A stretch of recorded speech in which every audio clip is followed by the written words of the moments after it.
Hello everyone, स्वागत है आपका आपके अपने चैनल परफेक्ट फार्मेसी पे। मैं हूं सुनीता कंवर एंड आज के वीडियो के अंदर हम लोग जो हमारा 7th सेमेस्टर का सब्जेक्ट है इंडस्ट्रियल फार्मेसी सेकेंड, इसकी जो 4th यूनिट है उसे कंप्लीट करेंगे। ठीक है, तो लास्ट हमारे 3 टॉपिक्स इसके अंदर बच गए थे, ISO 14000, NABL एंड GLP। ठीक है, ये तीनों टॉपिक्स को हम आज की वीडियो के अंदर अच्छे से डिटेल के अंदर जो है वो कवर करने वाले हैं। तो अगर आप इन टॉपिक्स को समझना चाहते हो तो प्लीज़ आप इस वीडियो को एंड तक देखिएगा। तो सबसे फर्स्ट टॉपिक हमारा आता है ISO 14000। ठीक है, ISO 14000 is defined as a series of international environmental management standards, guides and technical reports.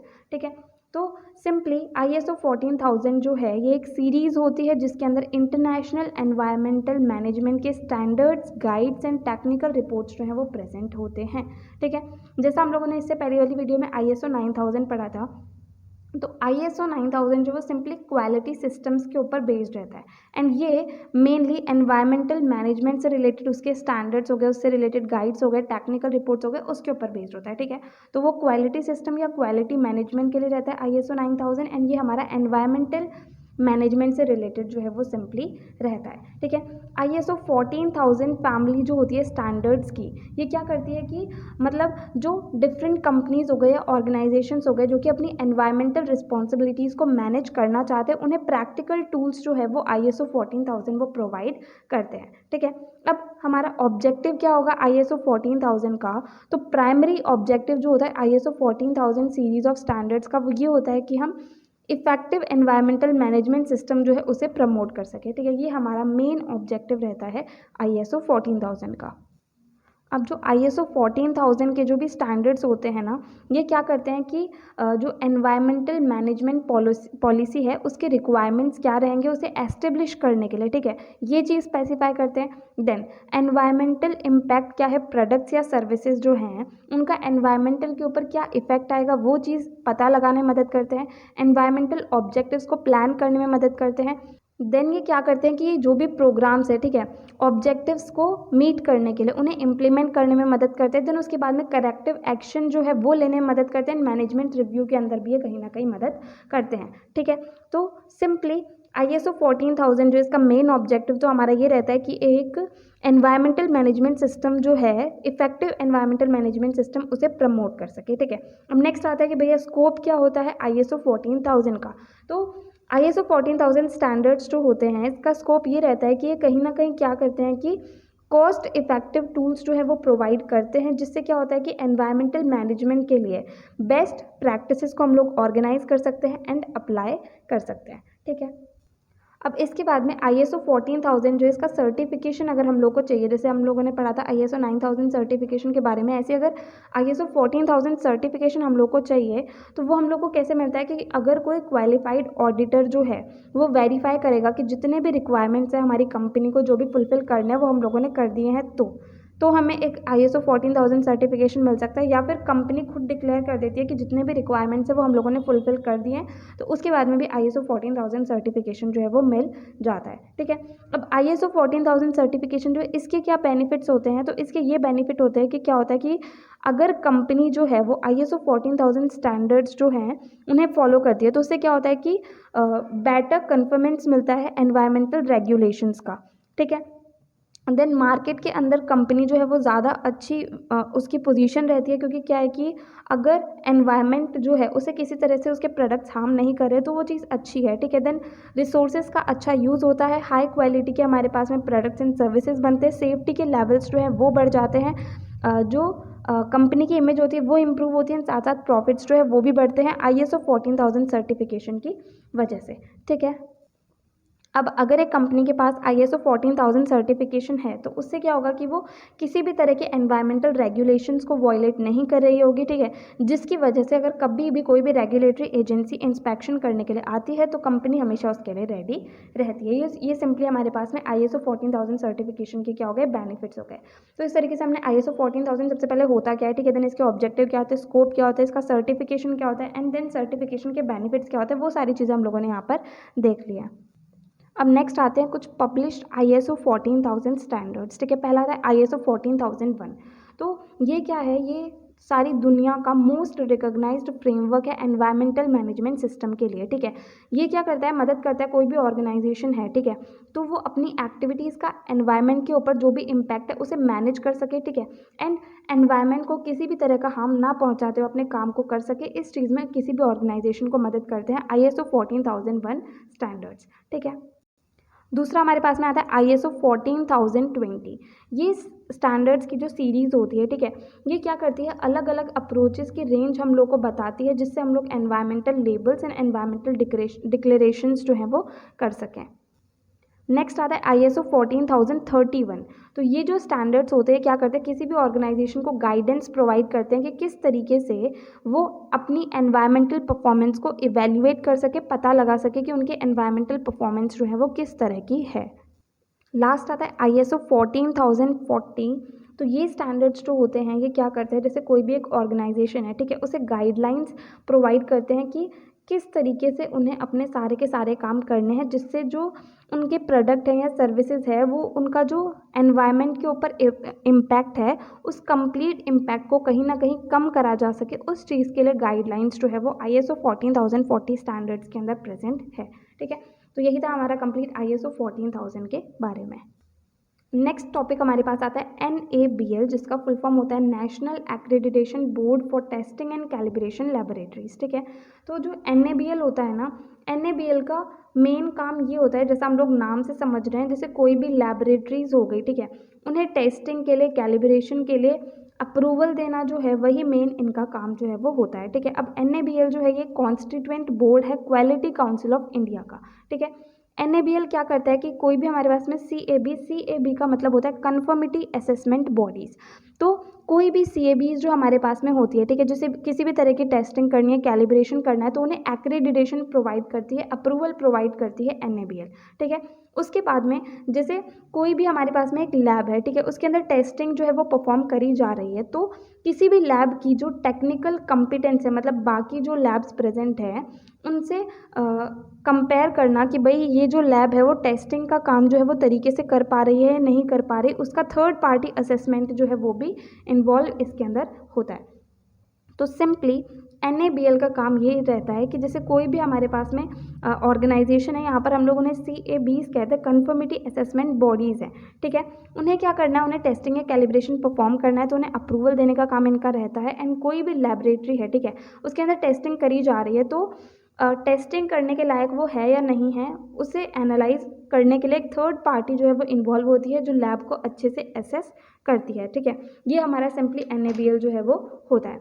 Scope जो है NABL का वो कहाँ कहाँ पर एप्लीकेबल रहता है, जैसे लैबोरेटरी सर्विसेज हो गई, क्लिनिकल बायोकेमिस्ट्री के अंदर, क्लिनिकल पैथोलॉजी के अंदर, हिमेटोलॉजी के अंदर, माइक्रोबायोलॉजी के अंदर, जेनेटिक्स के अंदर, न्यूक्लियर मेडिसिन के अंदर, इन सभी के अंदर जो है NABL एक्रेडिटेशन एप्लीकेबल रहता है, ठीक है। अब मेन चीज़ ये है कि एक्रेडिटेशन जो है हमें उसी लैबोरेटरी को देना है जिसके पास खुद के पास कंप्लीट इक्विपमेंट हो एंड लोग हों जो उन टेस्ट को परफॉर्म कर सके, ठीक है। उन्हीं लैबोरेटरी को एक्रेडिटेशन जो है वो देना होता है। अब जो NABL एक्रेडिटेशन का प्रोसीजर होता है वो कंप्लीट हम लोग यहाँ पर एक बार देख लेते हैं।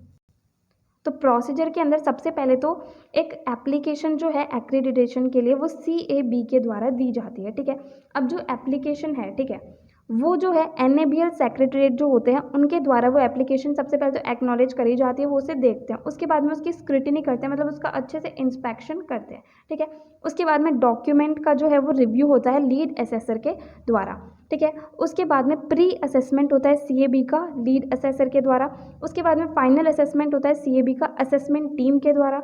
उसके बाद में स्क्रूटिनी ऑफ असेसमेंट रिपोर्ट, मतलब जो भी असेसमेंट रिपोर्ट है उसका प्रॉपर इंस्पेक्शन करा जाता है NABL सेक्रेटरीट के द्वारा।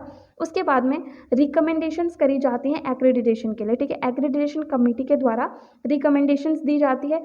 फाइनली एक्रेडिटेशन जो है उसका अप्रूवल हो जाता है NABL के जो चेयरमैन होते हैं उनके द्वारा, एंड देन एक्रेडिटेशन सर्टिफिकेट जो है वो इशू कर दिया जाता है NABL सेक्रेटरीट के द्वारा, ठीक है। अब जैसे ये जो सारे स्टेप्स हम लोगों ने डिस्कस करे, अगर इन स्टेप्स के अंदर कोई भी दिक्कत आती है, जैसे मान लो कि एक्नॉलेजमेंट हो रहा है एंड इंस्पेक्शन हो रहा है एप्लीकेशन का। तो उसके अंदर अगर कोई भी दिक्कत आती है तो CAB जो है उसे इन्फॉर्म कर दिया जाता है, ठीक है। फिर उसके बाद में वो क्या करते हैं कि जो भी करेक्टिव एक्शंस होते हैं CAB वो करेक्टिव एक्शंस लेते हैं एंड देन वापस से वो चीज़ वहाँ तक पहुँचती है एंड फिर उसके आगे यही प्रोसीजर जो है वो कंप्लीट रिपीट होता है। तो इस तरीके से सिंपल सा बेसिक सा जो है NABL एक्रेडिटेशन का प्रोसीजर था, ठीक है। तो इतना ही हमें इस टॉपिक के अंदर पढ़ना है। अगर हमारे पास 5 मार्क्स का क्वेश्चन आता है तो एक तो हमें एक्रेडिटेशन का प्रोसीजर का फ्लो चार्ट बना सकते हैं, उसके अलावा ये यहाँ पर जो हम लोगों ने पॉइंट्स डिस्कस करे वो वहाँ पर हम लोग मेंशन कर सकते हैं। अब last and most important topic हमारा आता है GLP, जिसे हम कहते हैं गुड लैबोरेटरी प्रैक्टिसेस, ठीक है। इससे रिलेटेड 2 मार्क्स के अंदर या फिर most of the times 5 marks के अंदर क्वेश्चन जो है बहुत बार हम लोग को देखने को मिलता है। तो ये बहुत ही एक सिंपल सा टॉपिक है जो हम पहले भी पढ़ चुके हैं। गुड लैबोरेटरी प्रैक्टिसेस का सिंपली ये मतलब होता है जैसे लैब है, ठीक है, लैब के अंदर जो भी चीज़ें हो रही हैं तो उन काम को करने के लिए हमें किन चीज़ों को फॉलो करना होता है जिससे कि हमारा जो काम है वो और ज़्यादा अच्छे तरीके से हो सके, उसे ही हम गुड लैबोरेटरी प्रैक्टिसेस जो है वो कहते हैं, ठीक है। Simply good laboratory practices is a set of principles intended to assure the quality and integrity of non clinical laboratory studies that are intended to support research or marketing permits for products regulated by government agencies। तो simply good laboratory practices जो है set होता है principles का, जिसका main जो M होता है वो ये रहता है कि जो नॉन क्लिनिकल लैबोरेटरी स्टडीज़ करी जा रही है उसकी क्वालिटी एंड इंटीग्रिटी को एश्योर करा जा सके, ठीक है। एंड ये जो स्टडीज़ होती हैं क्या करती है, रिसर्च को या फिर मार्केटिंग परमिट्स को, इन सब चीज़ों को सपोर्ट करती है जो कि गवर्नमेंट एजेंसीज़ के द्वारा रेगुलेट होते हैं ऐसे प्रोडक्ट्स के लिए, ठीक है। तो सिंपली वही मतलब हो गया कि हमारा जो नॉन क्लिनिकल लैबोरेटरी स्टडीज़ हो रही है उसकी क्वालिटी एंड इंटीग्रिटी को एश्योर करना है। जो भी प्रोडक्ट गवर्नमेंट एजेंसीज़ के द्वारा रेगुलेट होते हैं, ठीक है, उनकी रिसर्च जो है उसे सपोर्ट करना है, उसके मार्केटिंग परमिट्स जो है उन्हें ध्यान में रखना है। ये सारी चीज़ें जो हमारे पास में गुड लैबोरेटरी प्रैक्टिसेस के अंदर इन्वॉल्व रहती है। मेन एम जो रहता है गुड लैबोरेटरी प्रैक्टिसेस का वो ये रहता है कि इंश्योर कर सके एंड प्रमोट कर सके सेफ्टी को, कंसिस्टेंसी को एंड देन उसके बाद में हाई क्वालिटी एंड रिलायबिलिटी के केमिकल्स एंड ड्रग्स जो हैं उन्हें हम लोग यूज़ करें non clinical laboratory studies and laboratory testing के अंदर, ठीक है।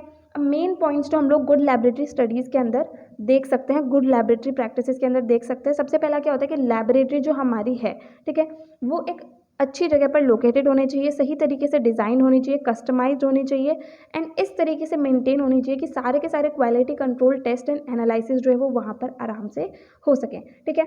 देन वहाँ पर अलग अलग एरियाज होने चाहिए, एनालिटिकल के लिए, इंस्ट्रूमेंट्स के लिए, माइक्रोबायोलॉजी के लिए, स्टेरिलिटी के लिए, जो एक दूसरे से इंटरनल डोर्स के द्वारा कनेक्टेड होने चाहिए, ठीक है। वहाँ पर इफेक्टिव एयरलॉक होना चाहिए, AC के लिए जगह होनी चाहिए, फ्यूमिगेशन चैम्बर होना चाहिए, ठीक है। देन लैबोरेटरी के अंदर एडिक्वेट स्पेस होना चाहिए, मतलब जितनी जगह होनी चाहिए उतनी जगह होनी चाहिए एंड अलग अलग हमारे पास में जैसे वाटर सॉल्वेंट है उसका स्टोरेज होना चाहिए, डस्ट कलेक्शन जो है उसका एक्सट्रैक्शन अच्छे से होना चाहिए। देन जो वहाँ का फ्लोर है वो स्मूथ होना चाहिए, आराम से साफ़ हो सके ऐसा होना चाहिए एंड ड्रेनेज फैसिलिटी जो है वो भी प्रॉपर वहाँ पर होनी चाहिए, ठीक है। ये कुछ बेसिक से पॉइंट्स है गुड लैबोरेटरी प्रैक्टिसेस के अंदर। अब नेक्स्ट हमारे पास में आते हैं elements of GLP। Good laboratory practices के कुछ एलिमेंट्स हम लोग यहाँ पर देखेंगे। तो एलिमेंट्स के अंदर सबसे पहला हमारा आता है ऑर्गेनाइजेशन एंड पर्सनल। इसके अंदर क्या होगा, जितने भी लोग लैबोरेटरी के अंदर काम कर रहे हैं उन्हीं को हम लोग पर्सनल कहते हैं। तो वो सभी लोगों के पास में एजुकेशनल क्वालिफिकेशन जो है वो जो चाहिए उस हिसाब से होनी चाहिए, प्रॉपर ट्रेनिंग उनके पास होनी चाहिए एंड जो काम उन्हें दिया जाए उनके अंदर उसके उनको कुछ ना कुछ एक्सपीरियंस होना चाहिए, ठीक है। उसके बाद में जैसे जितने भी लोग हैं ना उनकी क्या रिस्पॉन्सिबिलिटीज़ है, क्या ड्यूटीज़ है, वो प्रॉपरली डिफाइंड होनी चाहिए एंड एक जगह पर लिखी हुई होनी चाहिए। अब जितने लोगों की उस कंप्लीट लैब के अंदर ज़रूरत है उतने लोग वहाँ पर प्रेजेंट होने चाहिए, ठीक है। अब जो भी लोग वहाँ पर काम कर रहे हैं उन्हें प्रॉपर प्रिकॉशंस लेने चाहिए जिससे भी किसी भी तरह का कंटामिनेशन जो है वो वहाँ पर ना हो। साथ ही साथ उन्हें प्रॉपर कपड़े पहनने चाहिए जिससे कंटामिनेशन जो है उसे वो बचा सकें, ठीक है। देन जो भी लोग वहाँ काम कर रहे हैं उनका proper time to time medical examination होना चाहिए जिससे उनका हेल्थ स्टेटस पता रहे एंड इससे ये रहेगा कि वो किसी तरीके से प्रोडक्ट को इन्फेक्ट ना करें, ठीक है। अब सेकेंड एलिमेंट हमारे पास आता है इक्विपमेंट्स। अब लैबोरेटरी है तो वहाँ पर इक्विपमेंट्स तो रहेंगे ही। अब हर एक इक्विपमेंट या हर एक इंस्ट्रूमेंट जो है उसका एक रिटन स्टैंडर्ड ऑपरेटिंग प्रोसीजर लिखा होना चाहिए। मतलब उसको इंस्ट्रूमेंट को किस तरीके से यूज़ करते हैं वो एक लिखित में हमारे पास में वहाँ पर रहना चाहिए, ठीक है। अब इक्विपमेंट जो हैं वो कंट्रोल्ड टेम्परेचर, मतलब जहाँ पर भी वो रखे हैं तो इक्विपमेंट का जितना टेम्परेचर उसको चाहिए हो उतना टेम्परेचर वहाँ पर रहना चाहिए, ठीक है। उसके बाद में इक्विपमेंट को बहुत ही केयर के साथ में हैंडल करना होगा एंड हमेशा उसकी सफाई रखनी होगी। देन जो कैलिब्रेशन एंड मेंटेनेंस है इक्विपमेंट्स की वो टाइम टू टाइम हमेशा करनी होगी, ठीक है। उसके बाद में जो भी नेसेसरी इंस्ट्रक्शंस होते हैं इंस्ट्रूमेंट को ऑपरेट किस तरीके से करना है, हैंडल किस तरीके से करना है और उसका ध्यान किस तरीके से रहना, वो भी प्रॉपर इंस्ट्रूमेंट के साथ में ही लिखा होना चाहिए। अब नेक्स्ट हमारे पास एलिमेंट आता है केमिकल्स एंड रिएजेंट्स। तो जो केमिकल्स एंड रिएजेंट्स जितने भी वहाँ पर यूज़ होने हैं, ठीक है, उन्हें प्रॉपर जिस स्टोरेज कंडीशंस के अंदर रखना है उसी स्टोरेज कंडीशंस के अंदर उसे स्टोर करना चाहिए। देन जो कंटेनर है सभी केमिकल्स एंड रिएजेंट्स के वो प्रॉपरली लेबल होने चाहिए। केमिकल जो है उन्हें ट्रांसफ़र बहुत ही ध्यान से करना होगा एंड जो केमिकल रिएजेंट्स है उन्हें कभी भी माउथ के थ्रू पिपेट आउट नहीं करना है। रबर बल्ब जो होता है पिपेट के साथ में उसे हमेशा वहाँ पर यूज़ करना है। अब नेक्स्ट एलिमेंट आता है डॉक्यूमेंटेशन, ठीक है। डॉक्यूमेंट हर एक चीज़ का प्रॉपर रखना जो है ये क्रिटिकल फैक्टर होता है गुड लैबोरेटरी प्रैक्टिसेस का, क्योंकि डॉक्यूमेंटेशन के अंदर क्या होता है कि सारी की सारी चीज़ें प्रॉपरली मेंशन्ड होती है जो कि फ्यूचर के अंदर आराम से उन्हें चेक करा जा सकता है, देखा जा सकता है कि अभी तक क्या दिक्कतें आई हैं क्या नहीं आई हैं। तो इसलिए डॉक्यूमेंटेशन बहुत ज़्यादा इंपॉर्टेंट रहता है। मेजर डॉक्यूमेंट्स जो हमारे पास में यहाँ पर चाहिए होते हैं वो आते हैं जैसे प्रोटोकॉल्स हो गए किसी भी चीज़ के, ठीक है। देन लॉग बुक्स आ गई। देन इक्विपमेंट जो है उसे मेंटेन करने का एंड कैलिब्रेशन का जो रिकॉर्ड रहता है वो हो गया, ये हमारे मेजर डॉक्यूमेंट्स रहते हैं। अब कोई भी हमारे पास में इक्विपमेंट है, ठीक है, उसके मेंटेनेंस एंड कैलिब्रेशन के लिए जो प्रॉपर स्टैंडर्ड ऑपरेटिंग प्रोसीजर है वो तो वहाँ पर हमारे पास में रहना ही चाहिए। अब सारे के सारे डॉक्यूमेंट्स जो है वो प्रॉपरली रिव्यू होने चाहिए एंड जब भी ज़रूरत हो तब उन्हें रिवाइज करना चाहिए एंड वो अप्रूव होने चाहिए एंड ऑथराइज होने चाहिए यूज़ करने के पहले। अब कुछ कॉमन इन्फॉर्मेशन जो कि रूटीनली एक लैब के अंदर रिकॉर्ड करी जाती है, ठीक है। जैसे जो सैंपल हो गया उसके रिसिप्ट एंड उसका स्टोरेज किस तरीके से करा है। देन सैम्पलिंग जो है वो भी प्रॉपर रिकॉर्डेड होनी चाहिए, ठीक है।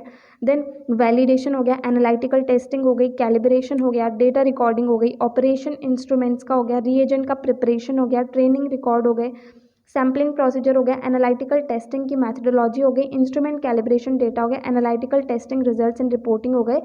ये सारे के सारे जो भी इंफॉर्मेशन है ये रूटीनली एक लैबोरेटरी के अंदर रिकॉर्ड होती है। नेक्स्ट हमारे पास में आता है प्रोटोकॉल, ठीक है। तो एक well defined approved written protocol जो है कोई भी टेस्ट को परफॉर्म करने के लिए हर एक लैबोरेटरी के अंदर प्रेजेंट होनी चाहिए। प्रोटोकॉल के अंदर उसके ऑब्जेक्टिव साफ साफ लिखे होने चाहिए एंड जो भी मेथड्स उस स्टडी के अंदर यूज़ करे जाने हैं वो भी प्रॉपरली वहाँ पर मेंशन होने चाहिए। नेक्स्ट आता है क्वालिटी कंट्रोल। तो क्वालिटी कंट्रोल एक बहुत ही इंपॉर्टेंट स्टेप होता है किसी भी प्रोडक्ट को बनाने के लिए। तो एक वेल डिफाइंड प्रोसीजर जो है वो एस्टेब्लिश करना होगा सैंपल से रिलेटेड सारी की सारी चीज़ों को कंसिडर करते हुए, ठीक है।